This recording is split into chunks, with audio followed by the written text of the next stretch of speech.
제 인생에서 기독교 가정의 행복함을 최초로 경험한 곳은 러시아에 있을 때였습니다. 지난 20대 시절 러시아에서 6개월을 보내는 동안 기숙사에도 좀 있었지만 선교사님의 집에 주로 거했습니다.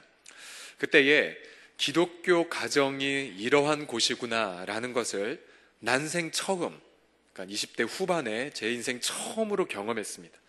아시다시피 저는 불교와 무속신앙을 믿는 가정에서 자라났습니다. 어르신들이 싸우시는 것을 많이 겪으면서 제 안에는 건강한 가정에 대한 모델은 전혀 없었습니다.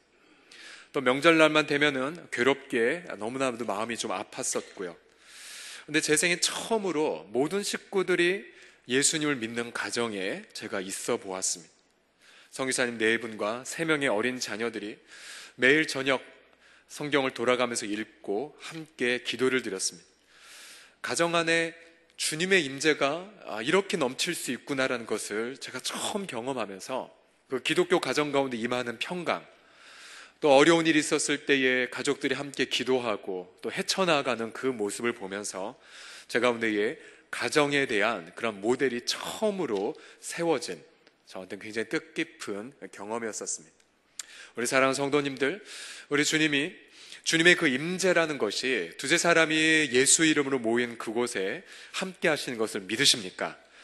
그런데 그 주님의 임재가요, 교회에서 경험하는 그 양상과 가정 안에서 경험하는 것이 차원이 다릅니다. 일전에 가평에 있는 어느 수양관에서 이제 처가 식구들과 함께 모여서 1년 동안의 그 연말의 삶들을 함께 나누어 보고 이른바 가족 리트릿의 시간을 연말에 가져본 적이 있었습니다.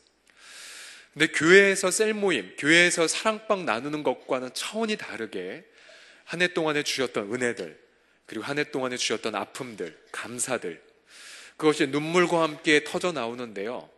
그때 경험한 하나님의 임재는 교회에서 경험한 것과는 차원이 다른 그 질적으로 너무나도 이루 평언할 수 없는 그런 깊은 은혜가 있었습니다. 그래서 자녀들은 그런 가정 가운데 임하시는 하나님의 임재를 보고, 특별히 부모님의 그 눈에서 맺혀있는 그 눈물을 보고 하나님을 경외하는 것을 배우죠. 그래서 저는 이 명절날에 정말로 저희 가정과 우리 성도님들의 모든 가정들마다 하나님의 임재 때문에 행복함을 경험하는 그런 천국된 가정을 체험하시기를 주님의 이름으로 축원합니다. 특별히 우리는 명절날 저녁 TV를 보면은 반드시 첫 장면에 이것이 나오죠. 헬기를 띄고 가면서 오늘 이렇게 고속도로가 막혔습니다. 그러면서 반드시 나오는 것이 차례상이 나오고, 그리고 조상께 예를 지내면서 그러면서 세배를 했습니다. 뭐 이런 장면으로 항상 TV 뉴스가 나오죠. 근데 저는 그런 날 한번 꿈꿔봅니다. 어느 날 TV를 다 켰는데, 자, 오늘 민족의 명절 설날을 맞아 모든 우리 대한민국의 식구들이 가정 안에서 모여 지금까지 지내온 것 주의 은혜가 아닌가, 그 찬송을 부르며 예배를 드리면서 하루를 시작하고 있습니다. 여러분, 그런 날이 오면 얼마나 행복할까요? 그러한 민족이 복음화되는 꿈, 또 우리 가족이 복음화되는 꿈, 특별히 올해 새해에 여러분이 주신 기도 제목들 읽어보면서 가장 마음 아픈 기도 제목들이 바로 가족 복음화에 대한 눈물 어린 기도 제목이 아니니까. 특별히 오늘 사도 바울은 자신의 민족, 또 자신의 가족이 완전히 복음화되는 것을 꿈꾸면서 로마서 9장 그리고 10장, 11장까지 피눈물을 여기다가 성령 안에서 적어 놓았습니다. 그래서 우리는 본문을 통해 나의 가족과 민족을 복음화하기 위해 필요한 것이 무엇인지 이 3절에서 경험할 수가 있습니다. 저는 이러한 질문을 던져보았습니다. 가족 복음화의 감격, 혹은 민족 복음화의 감격을 이루는 날이 속히 오기 위해 필요한 3가지가 무엇일까요? 첫 번째로는 영혼의 축제와 영혼의 애곡 사이의 균형입니다. 영혼의 축제와 영혼의 애곡 사이의 균형. 오늘 본문 바로 앞에 있는 로마서 8장은 아름다운 보석 가운데에 찬란하게 빛나는 그 보석의 반지 가운데에 해당되는, 반지 가운데 있는 보석에 해당하는 장입니다. 우리 모든 로마서 8장을 너무나도 사랑하죠. 이 8장에는 전 우주와 전 역사를 뒤흔드는 웅대한 찬송의 소리가 들어있기 때문입니다. 8장은 노래합니다. 모든 것이 합력해서 선을 이룬다고요. 형통함도 고난도 예수 형상 빚어내는 데에 쓰임받을 뿐이라고, 또 하나님의 주권적 계획은 창세전부터 시작되었다고 선포하죠. 하나님의 주권적인 계획은 그래서 마지막 날 우리와 우리 모든 우주 만물이 영광스럽게 변화될 때까지 쉼없이 진행된다고 이 로마서 8장은 노래하고 있습니다. 또한 로마서 8장은 성부 하나님, 성자 하나님, 성령 하나님께서 우리의 구원을 위해 모든 것을 부어주신다고 노래하고 있지요. 죽으시고 부활하신 주님이 우리를 위해 기도하시기 때문에 우리는 그 어떠한 것도 두려워할 필요가 없노라고 노래하고 있습니다. 고난마저도, 어두움마저도 오히려 하나님의 사랑을 더욱 화려하게 드러낼 무대에 불과하다라고 로마서 8장은 노래하고 있죠. 여러분들 믿으십니까? 이 웅대한 찬송의 노래. 그래서 우리는 8장을 읽으면서 우리는 내 영혼 가운데에 영혼의 축제를 즐기게 됩니다. 복음의 그 능력 앞에 내 영혼의 새 힘을 경험하게 되고 하나님 앞에 내 영혼이 멋지게 비상하는 노래, 그것이 바로 로마서 8장의 노래이죠.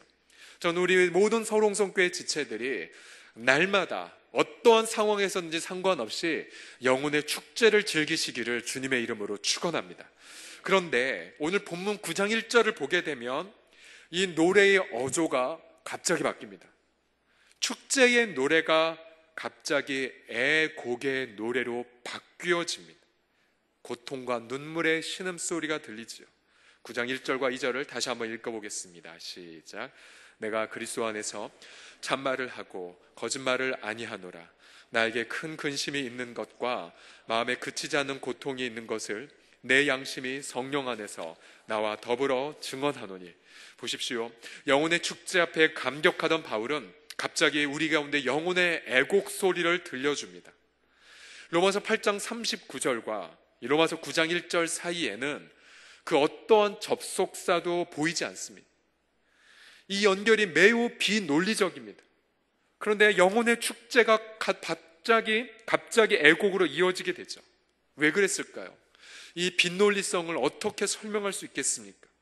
그것은 우리가 찬란한 영혼의 햇빛 앞에 우리가 기쁨으로 찬양하고 그걸 기쁨으로 영광을 돌리는 그 순간, 찬란한 빛이 펼쳐지는 그 순간에 무엇이 보입니까?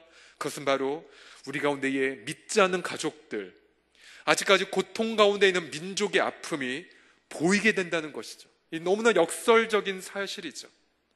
내가 더 하나님 앞에 깊이 있게 은혜를 체험하면 체험할수록, 그래서 내 영혼 속에 하나님 저 그냥 이대로 천국 가고 싶습니다라고 황홀한 눈물의 고백을 드리는 바로 그 순간 내 저 밑바닥에서부터 눈물이 터져 나오죠. 그 눈물은 바로 나의 믿지 않는 가족을 향한 애곡의 노랫소리가 내 영혼에서 터져 나옵니다. 이게 지금 바울이 그 고백을 하고 있는 것입니다. 가장 영혼의 절정이 있는 그 순간, 웅대한 찬송이 펼쳐진 그 절정의 순간에 바로 자신의 양심과 성령 안에서 자신의 동족들을 향한 아픔을 토로하고 있죠. 바울은 두 가지를 얘기하죠. 큰 근심과 그치지 않은 고통. 큰 근심과 그치지 않은 이 고통이 이 찬송 바로 다음에 이어지는 것이죠. 이 바울의 애곡은 저 선지자들의 애곡의 소리를 떠올리게 만듭니다. 눈물의 선지자 예레미야의 애곡을 한번 들어보십시오. 예레미야 2장 11절을 다 같이 읽겠습니다. 시작. 내 눈이 눈물에 상하며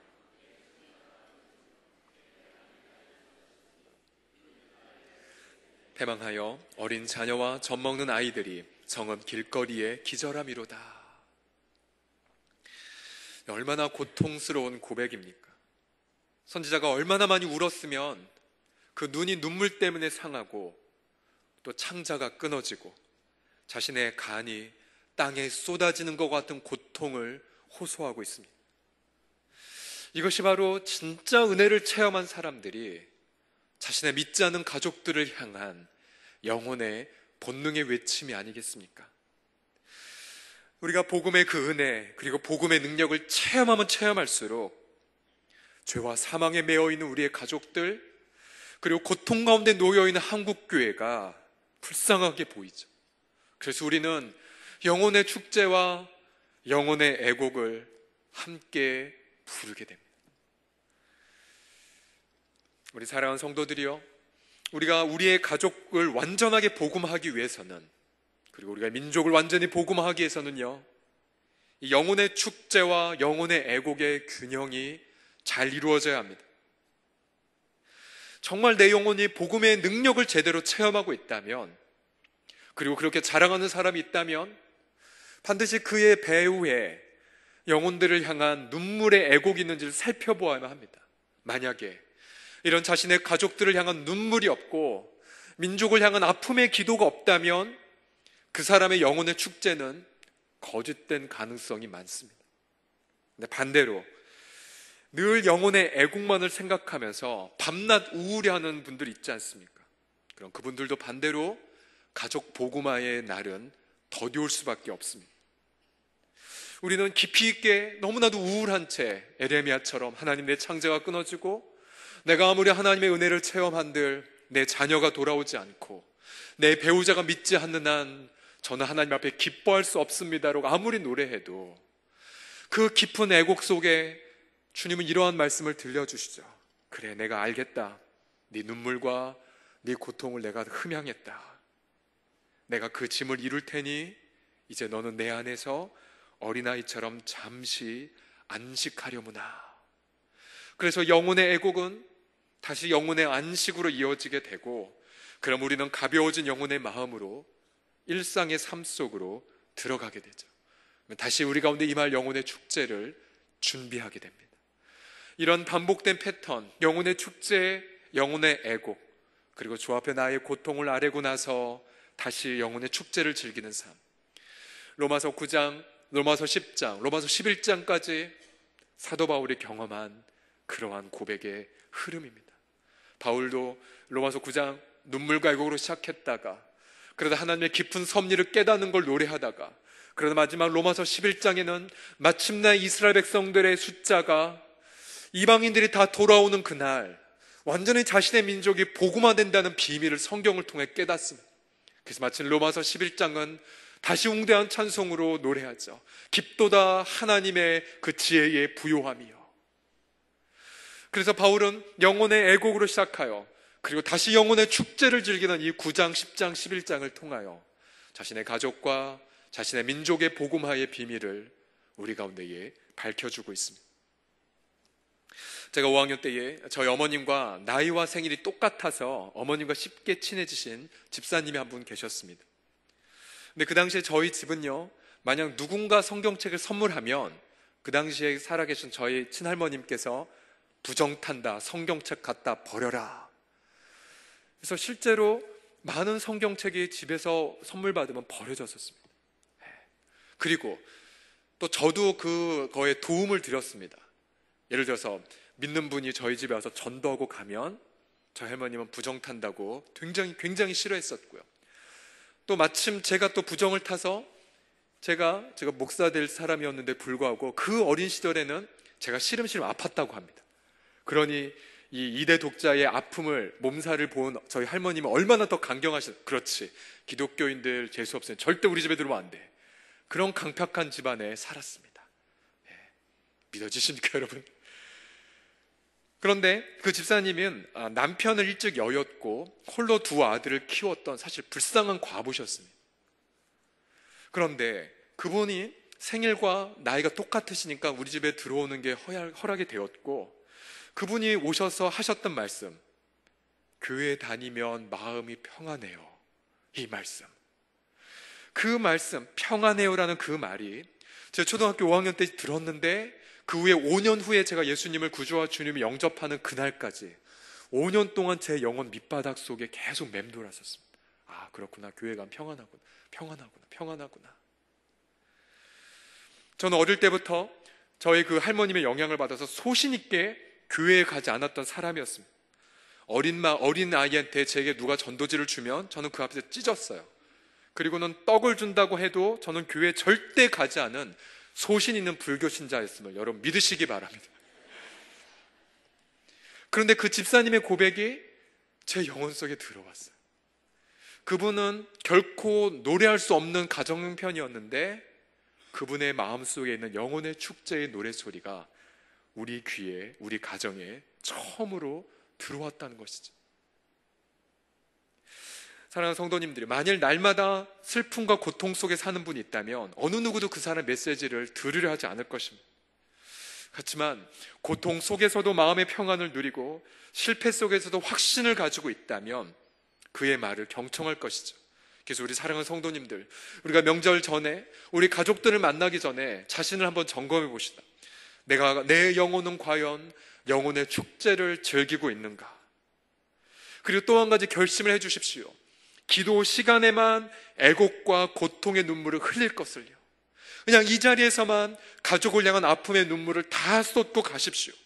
만약에 이 자리에 다 쏟지 않고 집에까지 그 애곡 소리를 가져가면 이제 열심히 심야 기도하고 집에 들어갔을 때 20년간 기도했는데 믿지 않는 남편이 보입니다. 그러면 사랑의 마음 대신에 애곡은 다시 바가지로 바뀌어서 으유 저희가 하면서 욕설이 나오게 되겠죠.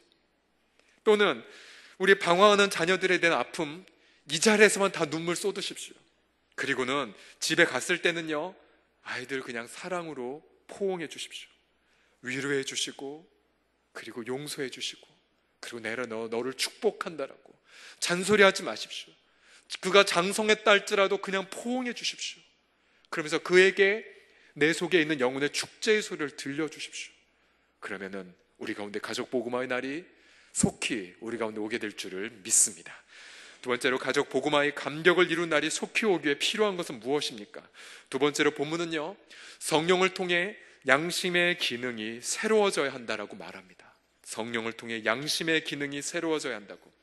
오늘 성경 본문에서는 두 가지의 주체가 근심과 고통을 하고 있다라고 말합니다. 하나는 양심이고요, 하나는 성령입니다. 바울이 표현하죠. 내 양심이 성령 안에서 함께 증거한다라고요. 양심과 성령, 혹은 성령과 양심이 함께 증거한다고 말합니다.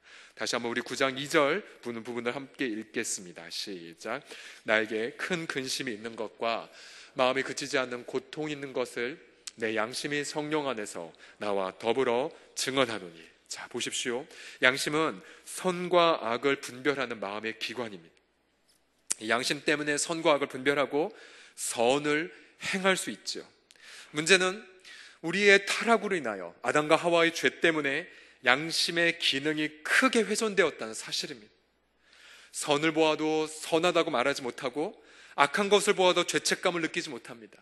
최근에 신문지상에 보고되었던 존속 살해의 그 범인인 그 아들, 신문기사가 경악하는 것은 죄책감을 느끼지 않는 그 강팍한 양심 때문에 우리가 얼마나 더 충격을 받았습니까? 그래서 바울은 그의 제자들에게 끊임없이 네가 선한 양심을 가져야 제대로 믿음 생활할 수 있다라고 말하고 있습니다. 디모데전서 1장 19절을 다 함께 읽겠습니다. 시작. 믿음과 착한 양심을 가지라. 어떤 이들은 양심을 버렸고 그 믿음에 관하여서는 파선하였느니라. 그렇습니다. 믿음과 양심이 함께 가죠. 바울은 로마서 9장에서 성령과 양심이 함께 간다라고 말했죠. 끊임없이 성령, 즉 거룩의 영은 우리 안에 내주하시면서 계속해서 우리의 양심을 새롭게 만듭니다. 우리가 죄를 범하였을 때 우리 양심은 어두워집니다. 계속 강팍하게 갔을 때에 양심은 무뎌지고 마침내 회개하지 않았을 때 양심은 파괴가 되어버립니다. 그래서 악을 보아도 악을이라고 생각하지 않고 그냥 악을 저지릅니다. 그래서 우리는 날마다 예수 그리스도의 보혈로 우리의 양심을 깨끗하게 만들어야 됩니다. 매 순간, 매 1분 1초도 우린 방심할 수가 없습니다. 그래서 그 선한 양심을 갖게 되면 그 양심을 믿지 않는 사람들이 먼저 알아차리게 됩니다. 왜냐하면 선한 양심을 통하여 선한 행실이 나도 모르게 흘러나가기 때문이지요. 행실이 좋아야 우리의 복음이 믿지 않는 가족들에게 먹힙니다. 남들보다 더욱 성실하고 겸손하고, 특별히 이번 명절날 자신을 자랑하기보다는 믿지 않는 가족들의 마음의 말을 더 많이 들어주십시오. 그리고 그들을 더 위로해 주십시오. 얼마나 세상살이가 고됩니까?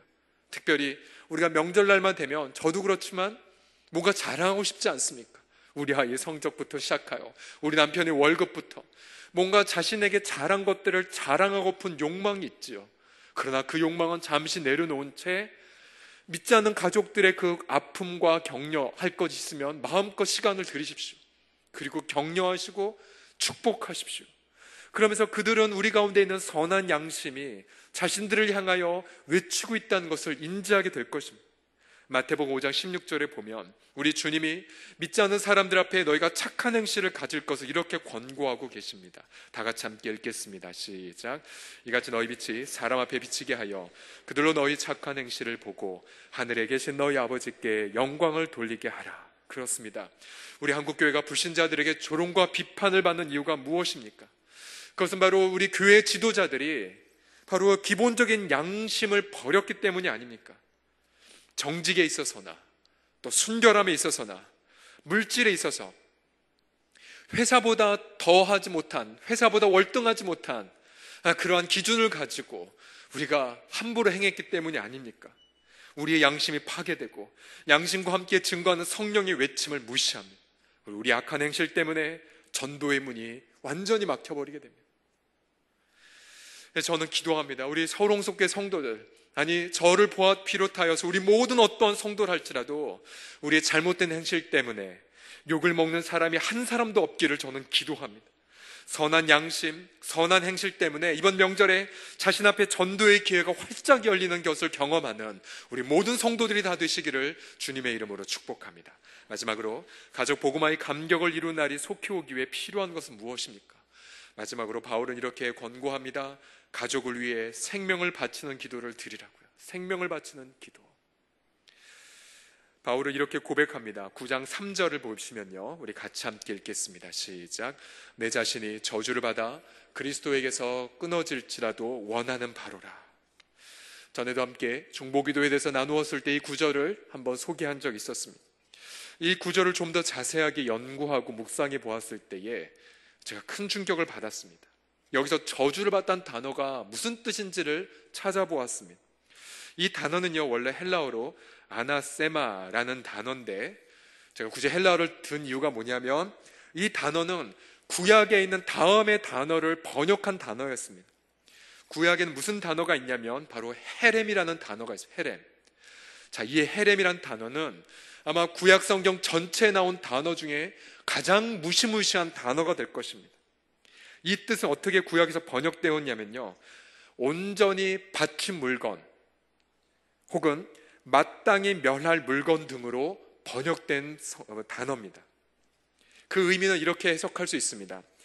영원한 진노와 심판을 위해 진멸되다 라는 뜻이 바로 이 헤렘이라는 단어입니다. 이 단어가 얼마나 무서웠는지 여호수아서를 통해서 알 수가 있습니다. 여호수아서에서 이스라엘 백성 여리고성을 정복할 때에 철저하게 여리고성을 헤렘하라고 명령받았습니다. 하나님의 영원한 진노의 대상이기에 너희가 나의 심판을 미리 집행하라고 말하죠. 그런데 그 중에 한 아간이란 사람이 멸망받을 물건 중에 하나를 취해서, 즉 신할산의 아름다운 외투 한 벌 그리고 은과 금덩이 일부를 취해서 자기 장막에 감춥니다. 그러자 그 사람뿐만 아니라 이스라엘 백성 전체가 헤렘의 대상이 됩니다. 온전히 진멸받을 백성들로 간주돼 놓고선 그 다음 있는 전쟁에서 하나님은 패배하게 만드십니다. 여호수아가 눈물을 흘리죠. 하나님, 어찌하여 두 번째 전쟁에서 이렇게 비참하게 실패하게 만듭니까? 그때 하나님 말씀하시죠. 너희 가운데에 헤렘을 취해서 온전히 하나님 앞에 헤렘이 된 자가 있다고. 그래서 기도하고 그 사람을 찾아서 그 사람 자체가 멸망의 대상이 되자 그 심판이, 진노가 이스라엘 백성이 떠났던 사례가 있었습니다. 그런데 이 헤렘이란 단어를 사도 바울이 사용하면서 이 무시무시한 단어를 자신이 이루기를 원한다고 해서 기도하고 있는 것입니다. 즉 가족과 민족이 구원받는다면 자신이 그 헤렘이 돼도 괜찮다라고 기도하고 있는 것이죠. 얼마나 그 구원의 열망이 간절했으면 자신이 대신 영원한 심판의 대상이 되기를 기도한다고 했겠습니까? 이 기도는 우리의 지성으로는 설명할 수가 없습니다. 이 기도는 오직 한 장소에 가서만 이해될 수가 있습니다. 아니, 나도 모르게 나도 그 기도하는 것을 체험할 수가 있죠. 그것은 바로 마땅히 멸망받을 우리 대신에 영원한 멸망과 저주를 받으신 골고다 안에서만 이해될 수가 있습니다. 우리는 그 골고다에서 나 대신, 그리고 우리 가족 대신, 우리 민족 대신에 영원한 헤렘이 되신 예수님을 만나죠. 우리 주님 스스로 그 헤렘이 되셨습니다. 우리가 받을 영원한 저주와 심판을 온몸으로 담당하셨죠. 그래서 그 주님의 측량할 수 없는 사랑과 은혜를 우리가 체험할 때에 나도 모르게 주님 앞에 그런 기도합니다. 주님, 그럼 저도 헤렘이 될게요. 주님이 저 대신에 헤렘 되셨는데 저도 헤렘 될게요. 하나님, 저를 바칩니다. 제가 영원히 멸망받아도 좋으니까 우리 가족 구원해 주세요. 그것이 바로 바울의 기도이죠. 주님도 일찍이 말씀하셨죠. 마가복음 8장에 보시면 누구든지 나를 따라오려거든 자기를 부인하고 자기 십자가를 지고 나를 따를 것이니라. 누구든지 자기 목숨을 구원하고자 하면 잃을 것이요 누구든지 나와 복음을 위하여 자기 목숨을 잃으면 구원하리라. 주님을 따라가는 삶 속에 반드시 체험해야 될 고백, 하나님, 내가 그 헤렘이 되겠습니다 라는 고백. 이것은 결코 슬픈 비극이 아니고 주님을 따라가는 제자반이 즐거움으로 드릴 수 있는 특권입니다. 그리고 이 특권 때문에 수많은 많은 성도들과 선교사님들이 목숨을 바치지 않았습니까?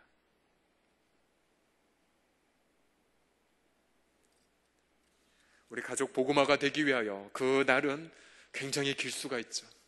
어쩌면 영영이 오지 않을 것 같은 아득한 정막에 쌓여있을 때가 얼마나 많습니까? 명절날 새벽에 하나님 앞에 나아가 부르짖었던 그 외침들, 그리고 우리 가족들을 내 안에 품으면서 하나님, 저는 주님의 부활의 은혜를 체험하는데 하나님이여 우리 가족은 그걸 체험하지 못하니까 하나님 아버지, 제가 부활의 은혜, 그 부활의 은혜 다 주셔도 좋습니다.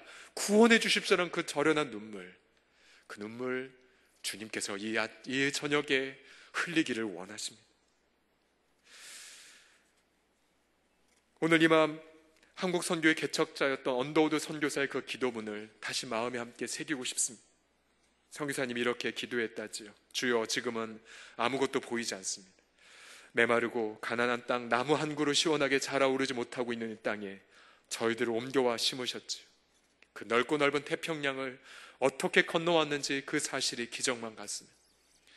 주께서 붙잡아 뚝 떨어뜨려 놓으신 듯한 이곳, 지금은 아무것도 보이지 않습니다. 보이는 것은 고집스럽게 얼룩진 어둠뿐, 어둠과 가난한 인습에 묶여있는 조선 사람뿐입니다. 그들은 왜 묶여있는지도 고통이란 것도 모르고 있습니다. 고통을 고통인 줄 모르는 자에게 고통을 벗겨주겠다고 하면 의심부터 하고 화부터 냅니다. 조선 남자들의 속셈이 보이질 않습니다. 이 나라 조정의 내심도 보이질 않습니다. 가마를 타고 다니는 여자들을 영영 볼 기회가 없으면 어쩌나 합니다.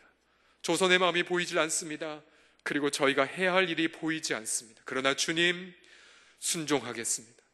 겸손하게 순종할 때 주께서 일을 시작하시고 그 하시는 일을 우리들의 영적인 눈이 볼 수 있는 날이 있을 줄 믿나이다. 믿음은 바라는 것들의 실상이요 보지 못하는 것들의 증거니 그 말씀을 따라 조선의 믿음의 앞날을 볼 수 있게 될 것을 믿습니다. 지금 우리가 서양 귀신 양코백이라고 손가락질 받고 있사오나 저들이 우리 영혼과 하나인 것을 깨닫고 하늘나라의 한 백성, 한 자녀임을 알고 눈물로 기뻐할 날이 있음을 믿나이다. 지금은 예배드릴 예배당도 없고 학교도 없고 그저 경계와 의심과 멸시와 천대함이 가득한 곳이지만 이곳이 머지않아 은총의 땅이 되리라는 것을 믿습니다. 주여, 오직 제 믿음을 붙잡아 주소서. 주여, 오직 제 믿음을 붙잡아 주소서. 우리도 함께 이 선교사님처럼 눈물 흘리며 애곡할 때에 바로 우리 기도처럼 우리 가족이 완전히 복음화되는 날이 속히 오게 될 줄을 믿습니다. 아니, 우리 한국교회가 하나님 앞에 온전히 새롭게 될 줄을 믿습니다. 우리 민족이 함께 복음화가 되어서 우리 남북한이 함께 하나님 앞에 목 놓아 찬양하는 날이 속히 임하게 될 줄을 믿습니다. 기도하겠습니다.